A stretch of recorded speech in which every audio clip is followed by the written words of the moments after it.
আজ আমি এই পৃথিবীর উদ্দেশ্যে বলতে চাই,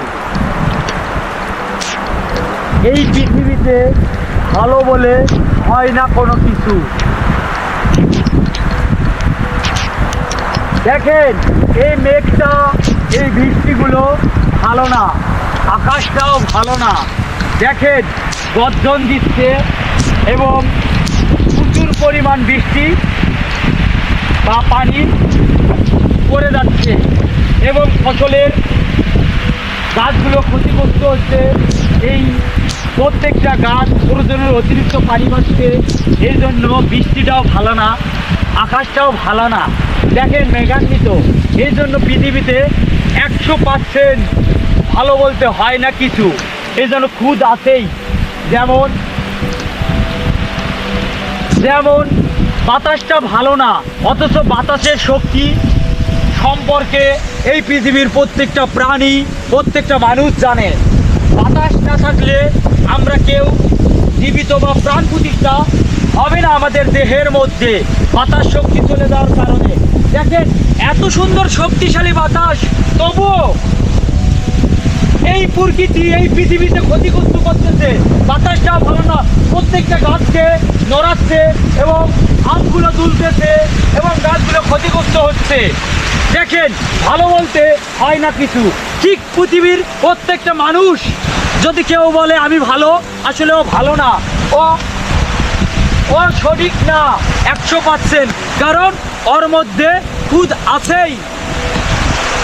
যেমন প্রকৃতির প্রত্যেকটা জিনিসের মধ্যে খুদ আছে, যেমন আলো তেমনই অন্ধকার, ঠিক তেমনই বাতাস মানুষকে প্রাণ প্রতিষ্ঠা করার জন্য বয়ে চলতেছে, তেমনই বাতাসের ক্ষতি আছে। প্রত্যেকটা গাছকে নড়াচ্ছে, প্রত্যেকটা গাছের ফসলকে ক্ষতিগ্রস্ত করতেছে, প্রত্যেকটা জমিনের ফসলকে ক্ষতিগ্রস্ত করতেছে। ঠিক তেমনই প্রত্যেক কাজের সমান বিপরীত প্রতিক্রিয়া থাকে।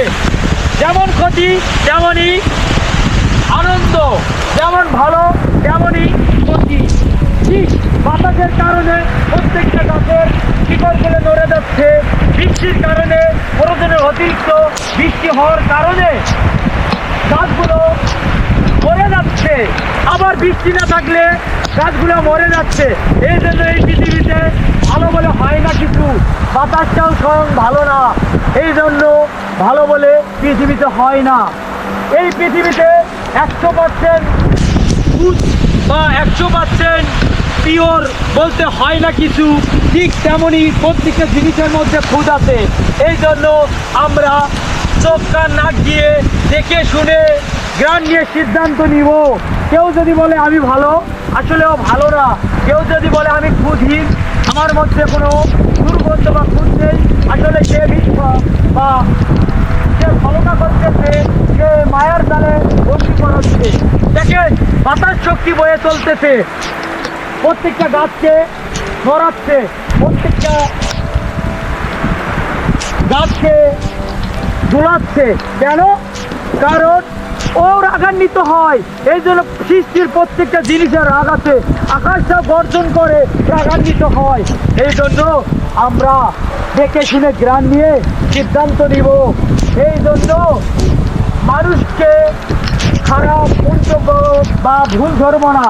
এই জন্য পৃথিবীতে ভুল ধরা সহজ, প্রেমের সম্পর্ক তৈরি করা কঠিন। আমরা একবার সৃষ্টির দিকে তাকায়া দেখে শুনে সিদ্ধান্ত নিব। দেখেন সৃষ্টির কোনো জিনিসে 100% খুদহীন জিনিস নাই, 100% পিওর জিনিস নাই।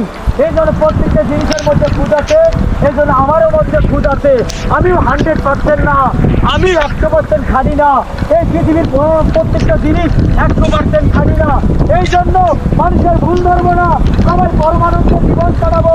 প্রত্যেকটা প্রাণী 100% খালি না, প্রত্যেকটা মানুষ 100% খালি না, আকাশ 100% খালি না, বৃষ্টি 100% খালি না, বাতাস 100% খালি না, সূর্য 100% খালি না, চন্দ্র 100% খালি না, মাটি 100% খালি না, কারণ ভূমিকম্প দেয়। প্রত্যেকটা সৃষ্টির জিনিসগুলো দেখো উত্তম জিনিস, ওগুলো 100% খালি না। তাহলে আমি কি করে 100% খাঁটি হতে পারি? বুঝতে হবে কোনো মানুষ 100% খাঁটি হতে পারে না। একবার চোখটা নাক দিয়ে দেখে শুনে সিদ্ধান্ত নিয়ে দেখেন।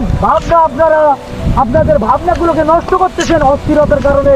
এই জন্য পৃথিবীতে 100% খাঁটি বলে হয় না কিছু, ভালো বলে হয় না কিছু।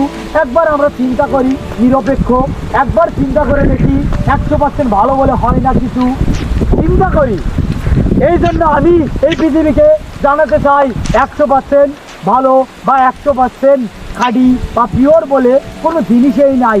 এই জন্য আমরা অপরে ভুল করবো না, সবাই পরমানন্দে জীবন কাটাবো, সবার মধ্যে শান্তি বিরাজ করুক, সবাই প্রকৃতির সাথে মিশবো, এই মাত্রাই আপনাদেরকে দিতে চাই।